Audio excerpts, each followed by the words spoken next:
Dave Bailey behind the wheel of the 49. Alongside him will be the 28 of Jim Lampman. 77 is Brett Rodwell with Vince Fargnoli in car number 90 on the outside.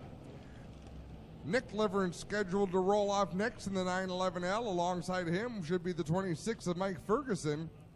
Mike Klazinga in the 93K will be alongside the 79 of Christopher Hale. And the 17 of Rob Disher will round out the field with the 13 of Casey Huffman.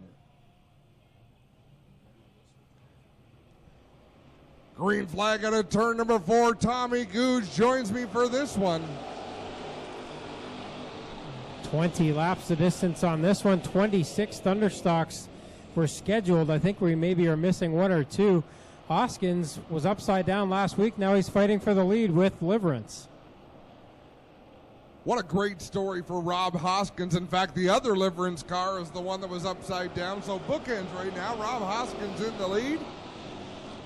And Nick Liverance bringing up the tail as Jay Liverance has some problems. Evasive action. I believe that's Jason Longaro who just threaded that needle. Yeah, Longaro definitely had to be quick to get through that gap that was quickly closing there. And now he's got the second spot. He'll try to go after Hoskins, who in a mini stock last year towards the end of the year was dominant. Now he decided to move up to the Thunderstock, and he's got the lead right now. Yellow flag comes out, though.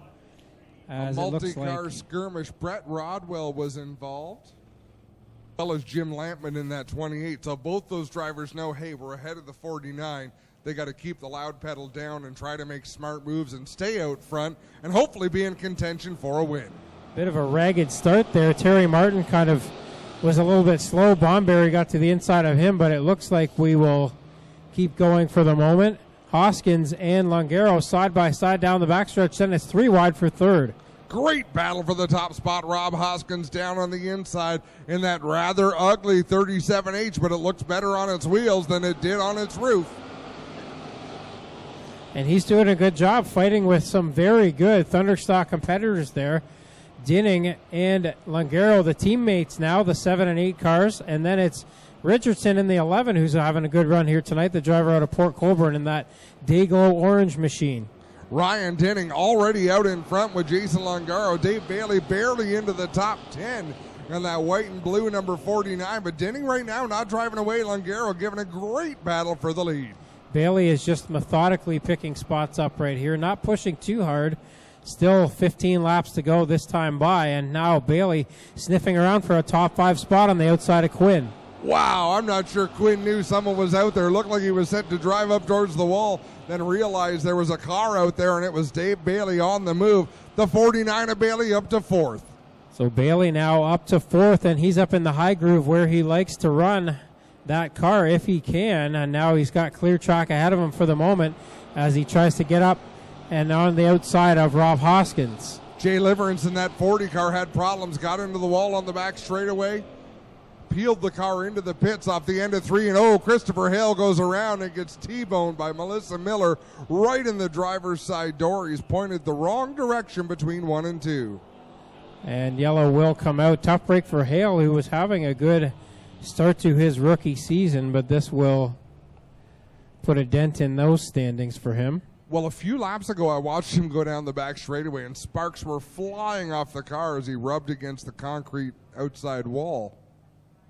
He's underneath them now, but it's not always easy to find parts for a late 70s Camaro. No, you're absolutely right. We're about to go back to green flag racing. 14 laps remain in this Thunderstock feature event.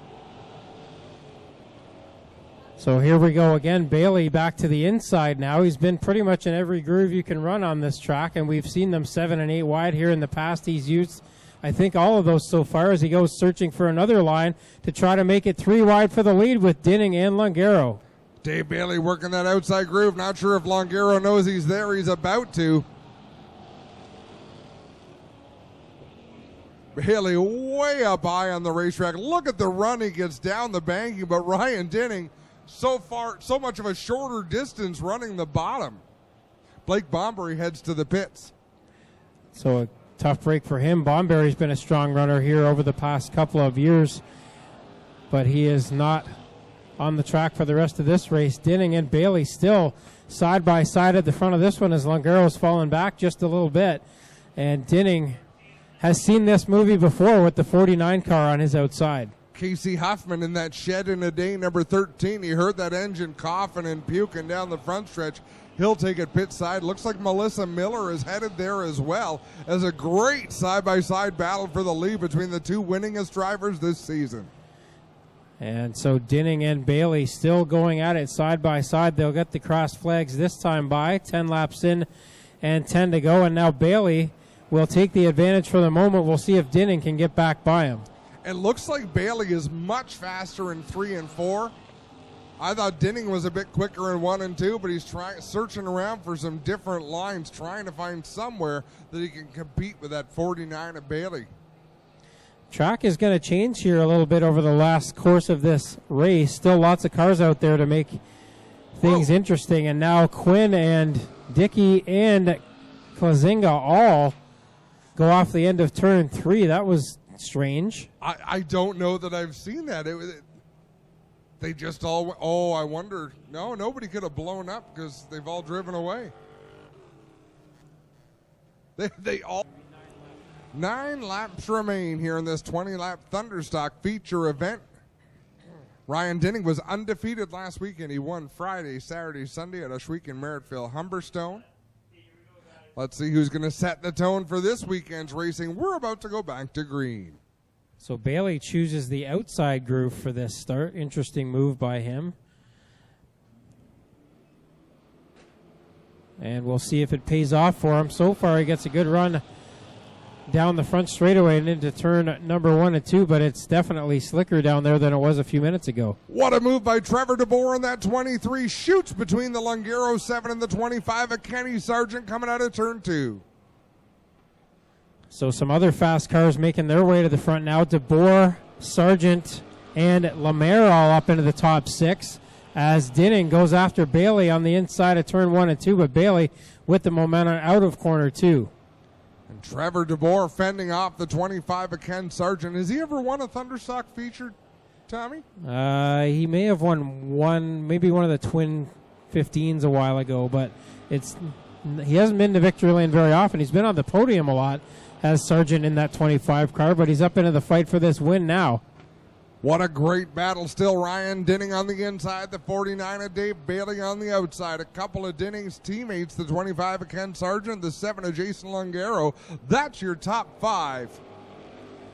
So not sure if Bailey's move to start on the outside on that restart was a good one or a bad one at the moment, because Dinning now is making runs at him on the inside. He hasn't been able to clear him yet, though, as they'll get the high 5 this time by from Kyle McKenzie. The one advantage of being on the outside is you've got a great view of where your competition is.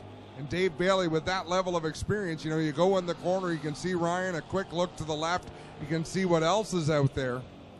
But they're so evenly matched. Yeah, Bailey on the top, Dinning on the bottom. Bailey's got the momentum out of the corners. Dinning's got it into the corners. And which one's going to pay off right now? It is Bailey leading that lap by a nose with 4 to go. And the gap is so close at the start-finish line where they really even out. And another great battle for 3rd, another great battle for 6th on back. That's Vince Bargnoli side by side with Derek Lemaire. We've got 3 laps to go. Now Dinning noses ahead on this one, as Dinning will lead lap number 17. So they've traded the lead I don't know how many times unofficially, and at least a few times at the line, still side by side down the back straightaway. And Dinning led the last lap by 1/1000th of a second. 2 laps to go, and we've got one around in 1 and 2. It looks like he's going to try to get going again. This will be just in front of the race leaders. So a good sportsmanlike move there by Klazinga, but now it bottles up the leaders. They'll try to split Klazinga down the back straightaway, and they will do so successfully. Still Dinning by a nose, coming to the white flag this time by. And Dave Bailey drops to the inside. From the outside, he goes down to the bottom for one last attempt. 1 lap to go. Bailey to the inside. They've traded spots here. Can Bailey get the momentum into corner 3 and shut the door on Dinning? Who's it going to be? Dinning leads by a nose. Bailey drives it in deep on the inside. It'll be a drag race to the finish. It's Bailey by a foot at the line. by 5/1000ths of a second. Dave Bailey takes the win. They're still racing. Now Bailey's decided it's over. They still raced hard into turn 1 and 2, though. Bailey gets the win. Dinning second. Sargent will be third. Then it's DeBoer, Langaro, Lemaire, Beagle, Fargnoli, Lampman, and Richardson rounding out the top 10. What a great race. What a great finish. How about this one, Adam? Sorry to cut you off. Doug Leonard immediately come on the radio and says, Mike Miller, who's our director of tech, measure the transponder locations of both these cars. So, unofficially, it's Dave Bailey, as long as the transponder meets the proper measurements, let's say. And the mini stock's coming right up, guys. We are going to hustle through it. And Dale Callan has an amazing